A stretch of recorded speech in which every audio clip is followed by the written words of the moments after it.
Halo, apa kabar? Saatnya Anda menyimak Berita Makassar. Bersama saya, Tia Anissa. Sejumlah berita menarik akan kami sajikan untuk Anda dan berikut 3 berita utama hari ini. Petugas Badan SAR Nasional berhasil menemukan nelayan yang tenggelam di Sungai Tope Jawa, Kabupaten Takalar dalam kondisi tidak bernyawa. Sejumlah pengendara motor yang memakai sandal jepit ditegur dalam operasi patuh Satuan Lalu Lintas Polres Parepare. Mobil berisi rombongan guru di Kabupaten Luwu terjun ke Sungai Noling.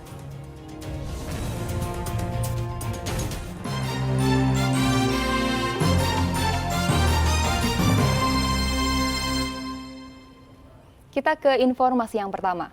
Petugas Badan SAR Nasional berhasil menemukan nelayan yang hilang di Sungai Tope Jawa, Kabupaten Takalar. Korban berhasil ditemukan dalam kondisi tidak bernyawa sekitar 200 meter dari lokasi tenggelam. Usai sehari pencarian, tim Badan SAR Nasional atau Basarnas Sulawesi Selatan akhirnya menemukan daeng beta yang tenggelam di Sungai Tope Jawa, Kabupaten Takalar. Hilang Selasa sore, korban berhasil ditemukan pada Rabu pagi dalam kondisi tidak bernyawa sekitar 200 meter dari lokasi pertama tenggelam. Jenazah nelayan berusia 37 tahun ini telah dibawa ke rumah duka kemudian dimakamkan di pemakaman keluarga. Korban diduga terseret arus Sungai Tope Jawa saat mencari ikan hingga tewas tenggelam.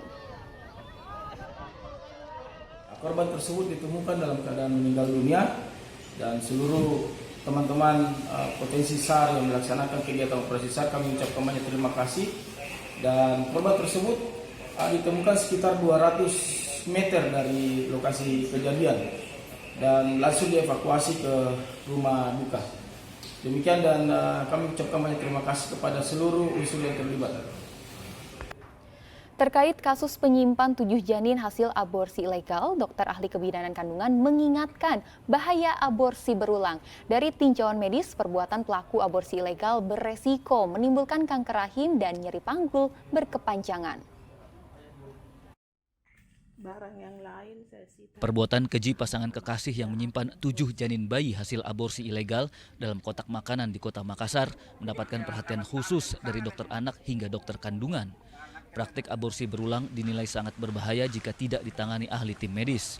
Selain nyeri dan pendarahan, aborsi berulang bisa meningkatkan resiko kanker rahim dan nyeri panggul berkepanjangan. Si tersangka ini Ibu Jani minum obat atau apa? Itu dari ilmu medis sendiri seperti apa?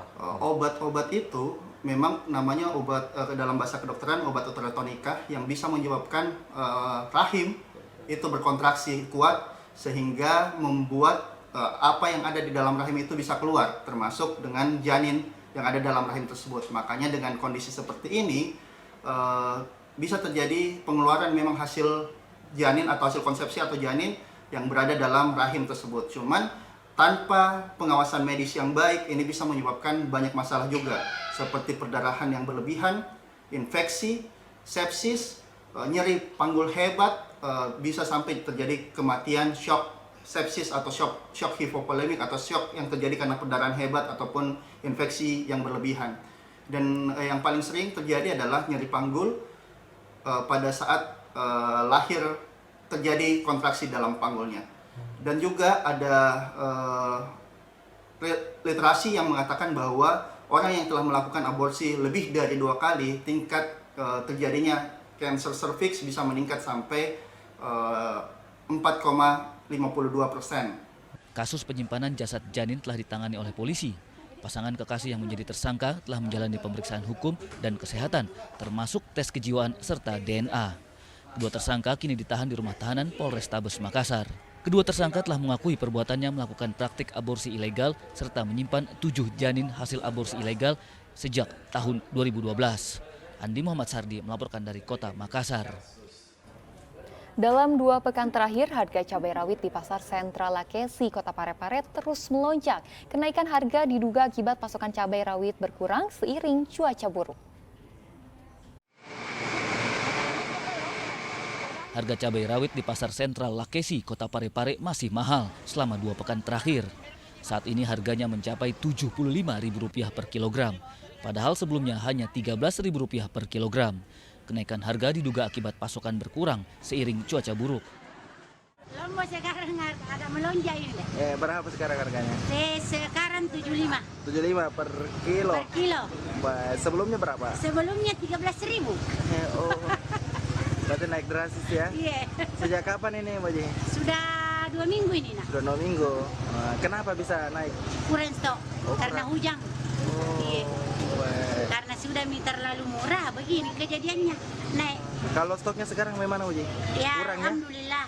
Kadang banyak, kadang sedikit. Oh, oke, siap. Karena ada orang baru panen, ada juga baruan tanah begitu.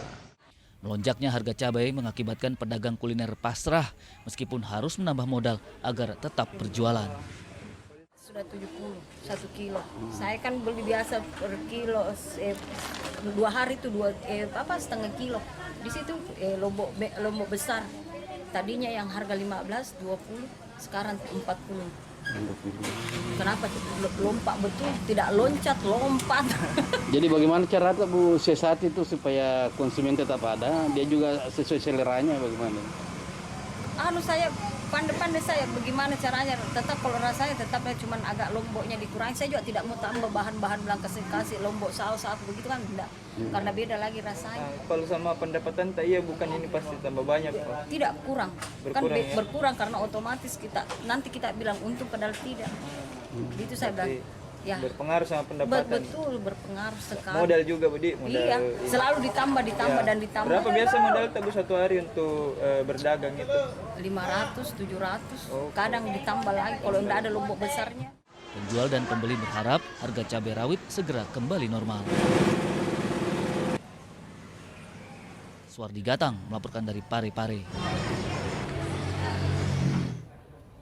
Kelangkaan minyak goreng curah dialami sejumlah pedagang di pasar tradisional Lakesi, Kota Parepare. Mereka sulit mendapatkan pasokan minyak goreng curah dan harganya pun kembali naik. Selama beberapa hari terakhir, sejumlah pedagang di pasar tradisional Lakesi, Kota Parepare sulit mendapatkan pasokan minyak goreng curah. Harganya pun kembali naik antara Rp14.000 hingga Rp17.000 per kilogram. Gafar, salah satu pedagang, mengaku belum dikirimi minyak goreng curah yang dipesan sejak 4 hari silam. Berapa nanya? Bervariasi. Kadang 15, 16, 17 per kilo. Iya. Per kilo. Minyak curah itu Pak. Minyak curah. Tapi kalau pasokan sendiri Pak Haji? Sudah pasukannya? Iya pasokan. Lancar kan? Tidak, sudah mulai langkah. Sudah mulai langka. Iya, Sejak sudah. kapan itu Pak? Sudah ya kemarin. Kemarin. Iya, kemarin. Dulunya waktu tidak langka. Waktunya tidak langkah, bagus. Iya. Bagus juga pasaran. Kalau kita pesan dulu berapa hari baru datang? Dulu pesannya hari besok ada. Ada. Kalau sekarang? Sekarang pesan ini hari lusa belum tentu ada. Belum tentu ada dulu. Iya. Sudah berapa hari nih kita sudah pesan baru belum datang juga? 3 hari. 3 hari kita pesan belum datang sampai sekarang. Iya. Sebagian penjual tidak menjual minyak goreng curah karena kehabisan stok. Marwah misalnya mengaku kerap dijanjikan mendapatkan pasokan minyak goreng curah. Namun janji pasokan tidak kunjung datang sehingga kehabisan stok jualan. Itu dijual 15 teng.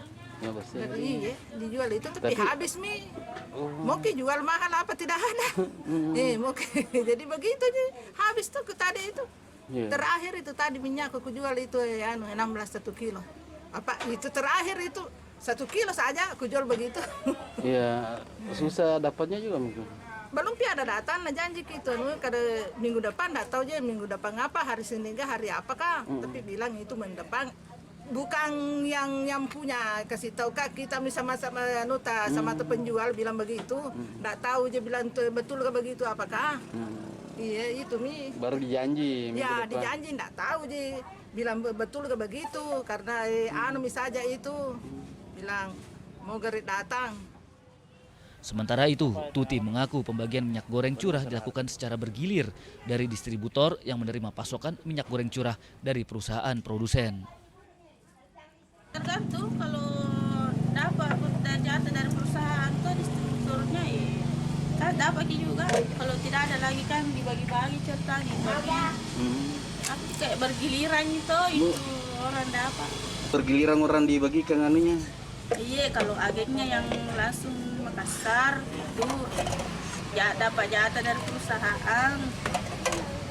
Bergiliran dapat. Jadi kita tuh bumi kalau misalnya tempat minyak dapat jatah dari perusahaan, ada juga kita dapat, kita bagi yang kalau tidak ada dapat. Iya. Sudah lama bergilir begitu, Bu? Untuk mie juga. Tapi berapa hari ini begitu. Iya. Itu jadi digilir baru di Baru kasih kian. Lama biasa datang bukan? Tidak, Ji, biasa datang 2-3 hari. Para pedagang berharap pasokan minyak goreng curah segera terpenuhi sehingga harganya kembali normal. Suwardi Gatang melaporkan dari Parepare. Sejumlah pengendara yang mengabaikan keselamatan terjaring operasi patuh Satuan Lalu Lintas Polres Parepare. Polisi menegur para pengendara motor yang memakai sandal jepit saat berkendara karena tapak kaki rawan cedera jika tergores aspal.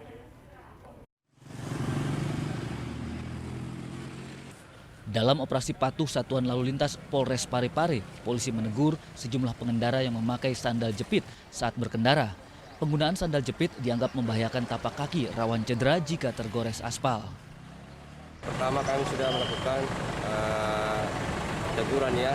Untuk hari ini kami masih mendapatkan ada pengendara roda 2 yang tidak menggunakan helm, termasuk menggunakan HP. Kemudian untuk pengendara roda 4 mobil ya, masih ditemukan tidak menggunakan safety belt. Jadi kami dari pihak Satuan Lalu Lintas tetap mengimbau untuk tetap menjaga keselamatan. Jadi kami mengingatkan kepada pengendara roda 2 maupun roda 4 yang tidak memenuhi standar keselamatan, kami ingatkan ya. Kemudian kami berikan teguran dengan teguran tertulis. Ya. Betul. Jadi kalau dia pakai sandal jepit kan itu sangat membahayakan. Bila ada apa-apa nanti kakinya gampang tergores di aspal ya. Jadi kalau menggunakan sepatu ya safety lah. Ada teguran bagi mereka, Pak? Ya ada. Nanti kalau ada ditemukan seperti itu, kami berikan teguran tertulis ya, teguran tertulis. Ya. Selain teguran lisan, polisi juga memberikan sanksi tertulis bagi pengendara yang tidak mematuhi keselamatan berkendara. Hingga hari ketiga pelaksanaan operasi patuh, Satuan Lalu Lintas Polres Parepare telah memberikan surat teguran kepada 45 pengendara. Suwardi Gatang melaporkan dari Parepare.